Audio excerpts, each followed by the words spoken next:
आपण बघत आहात जनता न्यूज महाराष्ट्र, सर्वसामान्यांचा आवाज। अर्धापूर तालुक्यात मौजे डिग्रस नादाला या ठिकाणी श्री भगवानगिरी महाराज यांच्या कृपाशीर्वादाने नुकताच अखंड हरिनाम सप्ताह ग्रंथराज ज्ञानेश्वरी पारायण श्रीमद भागवत कथा 16 मोठ्या हर्ष उल्हासात संपन्न झाला।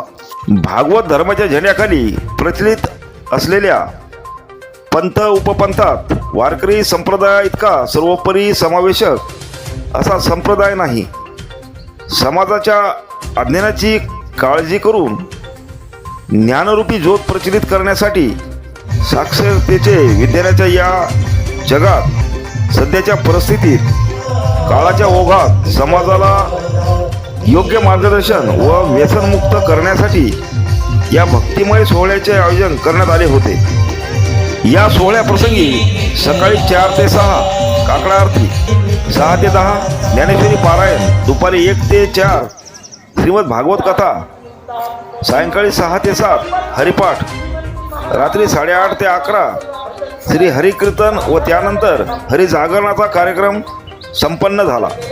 या अखंड हरिनाम सप्ताह प्रसंगी श्रीमद भागवत कथा प्रवक्ता श्री हरिभक्त पारायण शिवाजी महाराज देशमुख पिंपळगाव महादेव यांच्याबरोबरच हरिभक्त पारायण सौ स्वातीताई क्षीरसागर नादलेकर, हरिभक्त पारायण श्री भागवत महाराज कोनातकर आळंदी, हरिभक्त पारायण शिवचरित्रकार भाग्यश्रीताई मोहिते, हरिभक्त पारायण वैष्णवीताई पवार आमदुरा, हरिभक्त पारायण श्री विठ्ठल महाराज बेलसरकर, हरिभक्त पारायण श्री नंदकिशोर महाराज आजरचोंडा, हरिभक्त पारायण श्री प्रभाकर महाराज पुवड पिंपळगाव, हरिभक्त पारायण श्री महेंद्र महाराज मस्के पुसतकर आदी सुप्रसिद्ध कीर्तनकारांच्या कीर्तनाने सर्व भक्तजन मंत्रमुग्ध झाल्याने सर्वत्र भक्तिमय वातावरण निर्माण झाले होते।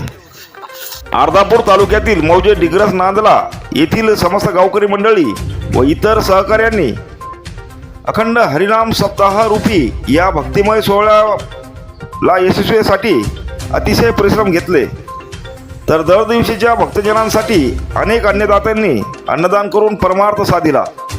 येथील माऊली पाणी फिल्टरचे हनुमंत तिडके यांनी या अखंड हरिनाम सप्ताह ग्रंथराज ज्ञानेश्वरी पारायण श्रीमद भागवत कथा सोहळ्याप्रसंगी थंड फिल्टर पाण्याची सेवा दिली।